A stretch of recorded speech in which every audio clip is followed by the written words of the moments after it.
বাংলায় এসআইআর এর প্রস্তুতি, সিইও দফতরের ট্রেনিং, সিইও দফতরে ভিডিও কনফারেন্সের মাধ্যমে ট্রেনিং, এডিএম, ইআরও, এইআরওদের প্রশিক্ষণ, ভোটার তালিকায় বিশেষ সংশোধন নিয়ে প্রশিক্ষণ চলছে।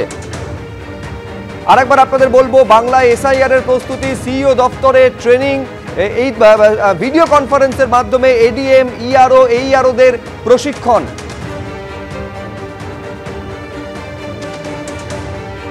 ভোটার তালিকায় বিশেষ সংশোধন নিয়ে প্রশিক্ষণ। আপনারা এর আগে জানেন যে সারা দেশে এসআইআর হবে, একেবারে সিদ্ধান্ত হয়েছিল। একাধিক রাজ্যে, দেশের প্রায় সমস্ত রাজ্যের মুখ্য নির্বাচনী আধিকারিকদের বৈঠকে ডাকে জাতীয় নির্বাচন কমিশন এবং সেখান থেকেই জানিয়ে দেওয়া হয় যে সারা দেশে এসআইআর হবে এবং সেই অনুযায়ী এই রাজ্যে এসআইআর এর জন্য প্রশিক্ষণ বা ট্রেনিং এর কাজ এবার শুরু হয়ে গেল। রুমা পাল আমাদের প্রতিনিধি আরো বিস্তারিত বলবেন। কি খবর রয়েছে রুমা?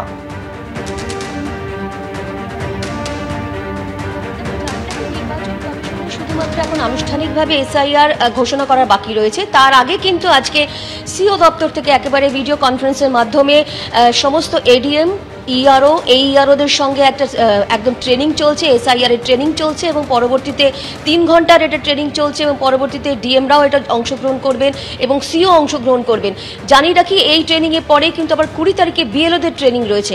শুধুমাত্র এসআইআর আনুষ্ঠানিকভাবে ঘোষণা বাকি, তার আগে কিন্তু সমস্ত প্রস্তুতি সেরে রাখছে সিইও দপ্তর। অন্যদিকে জানিয়ে রাখি, সিইও দপ্তরের সিইও যখন সমস্ত সিইওদের সঙ্গে যখন নির্বাচন কমিশন গত সপ্তাহে যখন মিটিং করেন, তখন কিন্তু 30শে সেপ্টেম্বর একটা আলটিমেটাম দেওয়া হয়। 30শে সেপ্টেম্বরের মধ্যে সমস্ত কিছু কিন্তু এসআইআর সংক্রান্ত সমস্ত প্রস্তুতি সেরে রাখতে হবে। সেই সংক্রান্ত প্রস্তুতি কিন্তু সারা লক্ষ্যে সিইও দপ্তর এগিয়েছে এবং সেক্ষেত্রে ট্রেনিং পর্ব চলছে, 3 ঘন্টার ট্রেনিং এবং এই ট্রেনিংয়ের পরে কিন্তু 20 তারিখে বিএলওদের ট্রেনিং। অন্যদিকে জানিয়ে রাখি যে একদম দিল্লি থেকে এই রাজ্যের যে দায়িত্বপ্রাপ্ত একদম deputy election commissioner Gyanesh Bharati, তারও আসার কথা রয়েছে।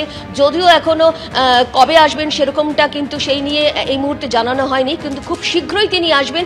সেই কারণে কিন্তু আসার পর জেলা সফরেও যাবেন এবং এই প্রস্তুতি কেমন রয়েছে সেটা কিন্তু তিনি খতিয়ে দেখবেন এবং 30শে সেপ্টেম্বরের মধ্যে সমস্ত প্রস্তুতি সারার পরই কিন্তু এরকমটাই মনে করা হচ্ছে একদম নির্বাচন কমিশন অক্টোবরে ছুটি বাদ দিয়ে অক্টোবরে কোনো একটা সময় ঘোষণা করে দিতে পারে কবে এই বাংলা এসআইআর হচ্ছে। ধন্যবাদ রুমা। রবিবার রাতে ধর্ষণের ঘটনা ঘটেছে পাঁশকুড়া সুপার স্পেশালিটি হাসপাতালে। ওই স্বাস্থ্যকর্মীকে ডিউটি চলাকালীন ওষুধ দেওয়ার নাম করে একটি ফাঁকা ঘরে ডেকে নিয়ে গিয়ে ধর্ষণ করা হয় বলে অভিযোগ। এবার যেখানে এই ঘটনা ঘটেছে সেখান থেকে ছবি তুলে ধরেছেন আমাদের প্রতিনিধি, দেখুন। পাঁশকুড়া সুপার স্পেশালিটি হাসপাতালের ফার্স্ট ফ্লোরে এটাই হচ্ছে 157 নম্বর রুম, আর এই রুমটাই ছিল পাঁশকুড়ার কাণ্ডে ধৃত জাহির আব্বাস খানের আড্ডাখানা। এখানকার স্থানীয় যারা স্টাফ রয়েছেন তারা যেটা জানাচ্ছেন যে এই রুমে বসেই দিনের পর দিন তিনি বিভিন্ন রকমভাবে কুকর্ম করে গেছেন, অত্যাচার চালিয়ে গেছেন। যেটা এখানকার যারা স্টাফ তারা যেটা জানাচ্ছেন যে এর আগে একাধিকবার তারা এই বিষয়টি হাসপাতালে অ্যাসিস্ট্যান্ট সুপার বা সুপারকে তারা জানিয়েও কিন্তু কোনো রকমভাবে ফল হয়নি। গত রবিবার দিন রাত্রিবেলা এই রুমেই কিন্তু এই জাহির আব্বাস খান ওই মহিলা স্বাস্থ্যকর্মীকে নিয়ে আসে এবং এখানেই কিন্তু তাকে ধর্ষণ করা হয় বলে অভিযোগ। এবং ঘটনা যখন লিপিবদ্ধ হয় থানাতে, তারপরে কিন্তু পুলিশ এসে এই যে রুমটি, সেই রুমের বাইরে কিন্তু একেবারে তালা লাগিয়ে দিয়ে গিয়েছে।